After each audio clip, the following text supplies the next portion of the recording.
Hello， 大家，今天继续来看《失焦的深度》，今天是第5集。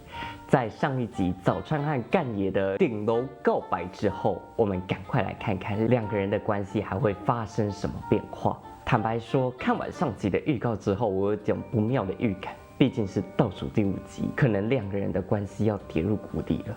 不管怎么样，我们来看看吧。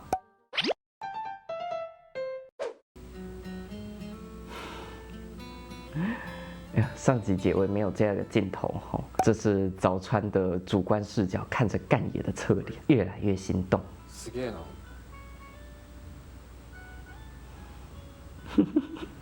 都听不进去他在说什么了。越来越迷离，最后吻了上去。你看这个很明显就是有点惊讶，但是好像也不是说那么排斥的这个反应。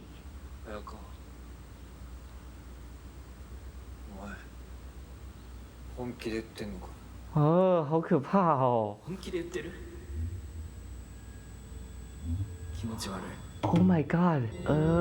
我觉得早川又 PTSD 了。なんてね。そうだよ。こんちゃん全然女の子の話しないからさ、男が好きなんじゃないかって思ったけど、なんか違うっぽいね。早川你又来了，好痛苦哦！看你这个样子。俺。緩いから誰とでもチューしちゃうからさ。最好是啦，你们两个看一下彼此的表情就知道。おい、早川。この日から早川が屋上に来ることはなくなった。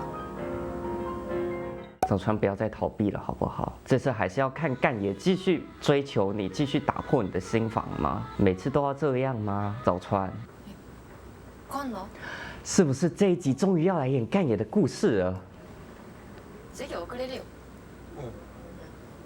哎，不对，这看起来好像上大学了。对，大学。ああ、今日バイトだわ。多田さんのとこ？じゃあまた次回。他还是上大学之后继续打工。ギリギリまでバイト入れすぎじゃねえか。彼女とかほったらかしでいいのかよ。哦，那个是女朋友。結構前に分かりましたよ。啊？これ今な？私もマジで？梅さんなのいいんすよ。梅先生。なんで別れちゃったんだよ。中学の時はそうっすね。でもこの前は少し違ったっていうか。哎呦，现在在水里面窒息的是干爷啊，他的心里还住着这个男孩呀。可惜这个男孩已经不在他身边了。早川は屋上に逃げ込む必要がなくなった。只能隐隐约约从路过的人听到他的消息，知道他过得很好，好像就不再需要自己了。卒業を迎えて。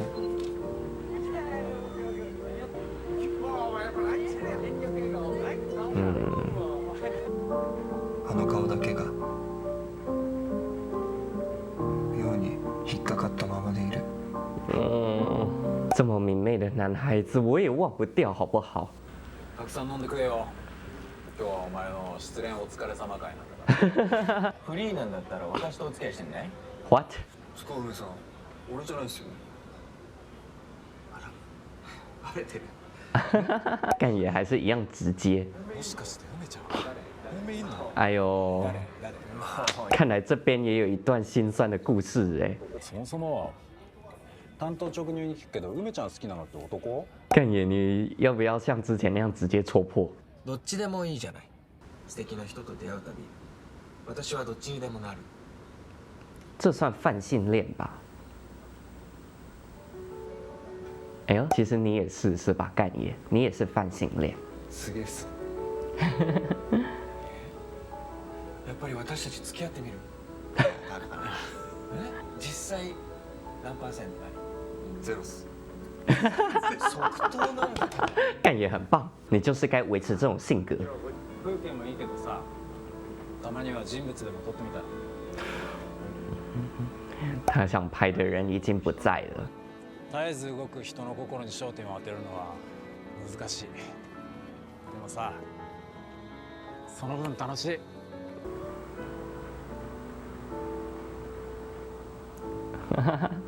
哇，这个月色下灯光照下来，这个轮廓特别好看，好干耶。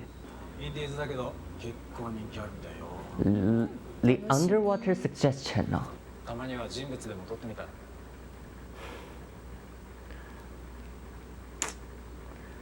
怎么可能没拍过人？这个让他回想起来都心痛的人。啊，原来当时是这样啊！本来这个顶楼是属于你的秘密基地，结果被他闯入了，然后你就不自觉被他吸引。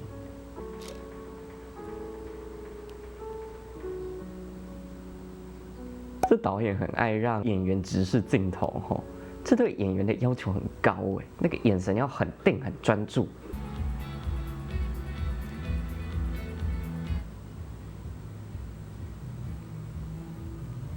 哎呦，在台上表演的居然是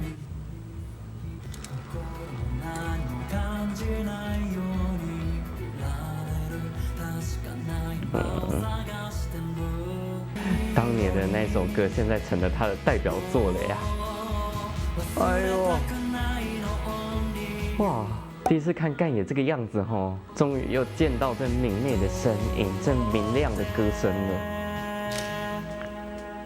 在你离开之后，他不知道多久没有透过气了。俺のカメラマン仲間は一人がさ、ベースのこと知り合いだったんだよね。哎呦，这么刚好。今更っすけど、俺もボーカルの早川とは初対面じゃないっす。お疲れ様です。撮影ありがとうございました。哎呦，お疲れ。うちで申し訳ないんですけど。どうも。こんばんは。这么多年过去，还是叫他小干，干也还是这样勇于面对吼，直接勇敢的把门拉开。你好。最近は狭いっていくと激狭だな。ですね。せっかくだし連絡先教えてください。早川は知ってんの？いや、知らない。何？あんま仲良くなかったのか？ってことで、俺はまだ仕事残ってるから帰るわ。もうすか？うん。あとは若いやつら。提早离开，给你们空间聊聊。送ってきます。ありがとう。两个人都很有默契哈，心照不宣的把空间留给他们。是说早川他搬出来了哈，现在在这个地方做音乐。続けたんだ。ずっと。そっちも髪短くしたんだね。洗うのが楽だから。前は長かった。切るのも面倒だったから。就这样若无其事的聊一些无关紧要的话题。お待たせしました。哎，怎么回来了啦？電車なくなったら泊まってってもらっていいね。いや、ここ俺ん家なんだけダメ？ど。ダメって。もうじゃあ決定。谢谢你啊，贝斯手。虽然我忘了你叫什么名字了。いや、何撮ってたんですか？ホテルの遊游乐设施。哇，快要透不过去了哦！在他面前强装镇定，没有想到这么多年过去，看到他还是心痛。我觉得这一次我不怪早川啦，我前面好像对他讲的有点太严厉了，毕竟是童年时代的童年阴影，才让他逃离的。ボーカルギターを探してたら早川に出会って俺がリーダーだけど楽曲作りはあいつが引っ張ってくれてるっていうか早川のやりたいことに俺らがついていくから早川就是不自觉就是会主导乐团的走向哦。高校時代はどんな感じだった？音楽とか自分と向き合おうとしてた。干爷，我觉得你其实还是有点改变，没有那么的坦白的回答了。最近の早川しか知らないからなんか新鮮。可恶，吃醋。最近の早川知らねえからな。是，这是我没有参与到的早川的人生。